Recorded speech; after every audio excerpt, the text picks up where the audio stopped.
Hello dear students, welcome to our chemistry class.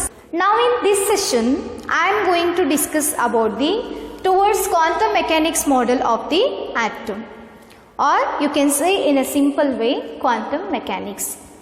Let me see here quantum mechanics.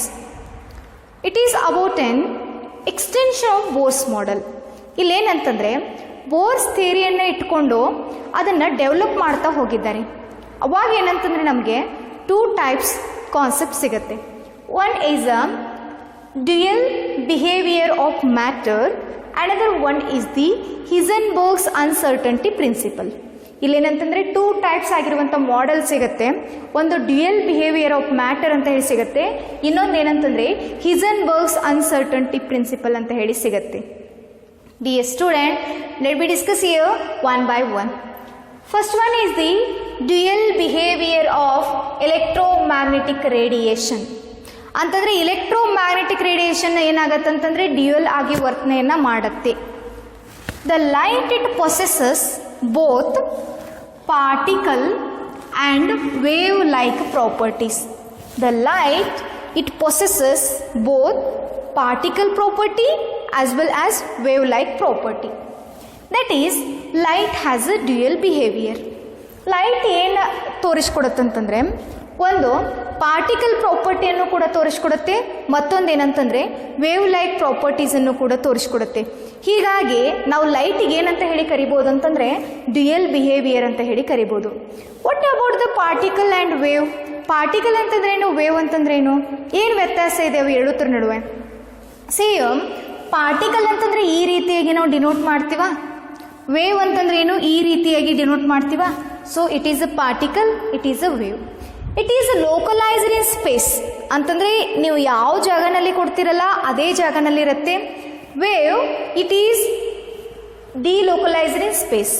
It is localised ಅಂತಂದರೆ ಕೊಟ್ಟಂಥದ್ದಲ್ಲೇ ಇರುತ್ತೆ, it is delocalised in space. Okay, and next one here particle. Particle ಅಂತಂದರೆ ಈ ರೀತಿಯಾಗಿ ತೋರಿಸ್ತೀರಾ, wave ಅಂತಂದರೆ ಈ ರೀತಿಯಾಗಿ ತೋರಿಸ್ತೀರಾ. ಒಂದೇ ಸಂದರ್ಭದಲ್ಲಿ ಪಾರ್ಟಿಕಲ್ಸನ್ನು ನೀವು 2 or 3 ಟೈಮ್ಸ್ ಪಾರ್ಟಿಕಲ್ಸನ್ನು ಇಡೋದಕ್ಕೆ ಆಗೋದಿಲ್ಲ. ಓಕೆ, ಬಟ್ ವೇವ್ ಏನಾಗುತ್ತಂತಂದರೆ ಒಂದಕ್ಕೊಂದು ಇಂಟರ್ಫರೆನ್ಸ್ ಆಗುತ್ತೆ. Particles are not interference with each other, but the waves are interference with each other. Here whenever radiation interacts with the matter, ಮ್ಯಾಟರ್ನೊಂದಿಗೆ ಯಾವಾಗ ರೇಡಿಯೇಷನ್ಸು ಇಂಟ್ರಾಕ್ಟ್ ಆಗತ್ತಲ್ಲ ಅವಾಗ ಏನಾಗತ್ತಂತಂದರೆ it displays particle like properties. ಏನಿದೆ ಇಲ್ಲಿ? Whenever radiation interact with the ಮ್ಯಾಟರ್ದೊಂದಿಗೆ radiation interact ಆದಾಗ it displays particle like properties. Particle like properties it means that is a black body radiation and photoelectric effect. Wave-like properties are exhibited when it propagates, and it is also known as interference diffraction. This is about the dual behavior of electromagnetic radiation. Dual behavior of electromagnetic radiation, just ಇದರಲ್ಲಿ ನೀವು ಏನು ನೆನ್ಪಿಟ್ಕೊಳ್ಳಿ ಅಂತಂದರೆ the light it possesses both particle property and wave-like property. Light ಏನಾಗತ್ತಂತಂದರೆ ಎರಡೂ ರೀತಿಯಾಗಿರುವಂಥ ಪ್ರಾಪರ್ಟೀಸನ್ನು ತೋರಿಸ್ಕೊಡುತ್ತೆ. ಇದಕ್ಕೆ ನಾವೇನಂತ ಹೇಳಿ ಕರಿತೀವಿ ಅಂತಂದರೆ dual behaviour matter. The French physicist de Broglie in 1924 proposed that matter like radiation should also exhibit dual behavior, both particle and wave like properties. De Broglie is a physicist and he studied about Bohr's model and he extended the Bohr's model. ಇವ್ರು ಏನು ಮಾಡ್ತಾರೆ ಅಂತಂದರೆ Bohr's model ಬಗ್ಗೆ ತಿಳ್ಕೊಂಡು ಅದನ್ನು extension ಮಾಡ್ತಾರೆ. ಅವಾಗ ಅದಕ್ಕೆ ಏನಂತೇಳಿ ಕರೀತಾರೆ ಅಂತಂದರೆ ಡ್ಯುಯಲ್ ಬಿಹೇವಿಯರ್ ಆಫ್ ಮ್ಯಾಟರ್ ಅಂತಂದರೆ ವೇವ್ ಪ್ರಾಪರ್ಟೀಸನ್ನು ಹೊಂದಿರುತ್ತೆ, ಪಾರ್ಟಿಕಲ್ ಪ್ರಾಪರ್ಟೀಸನ್ನು ಹೊಂದಿರುತ್ತೆ. And next see here D Broglie relation. And next see here the D Broglie relation.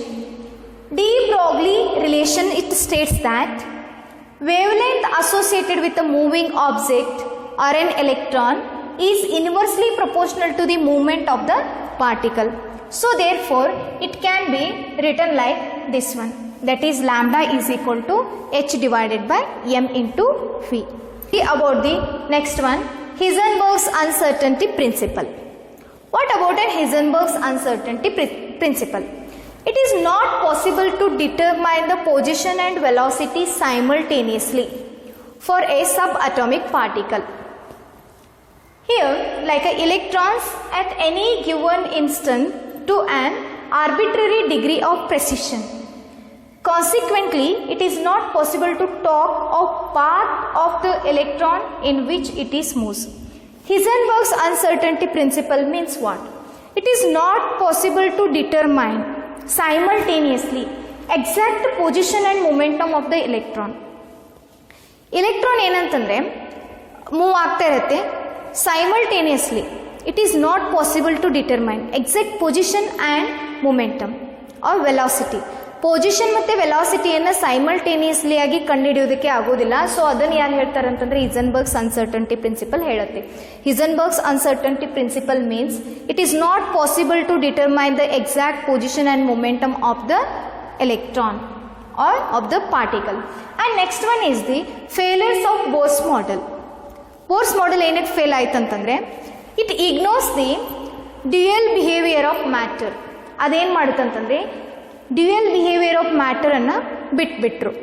And next one it contradicts Heisenberg's uncertainty principle. It contradicts Heisenberg's uncertainty principle. So ಅದಕ್ಕೋಸ್ಕರ ಏನಾಯ್ತು ಅಂತಂದರೆ Bohr's model fail ಆಯಿತು. And dear student, here our little concept is the over.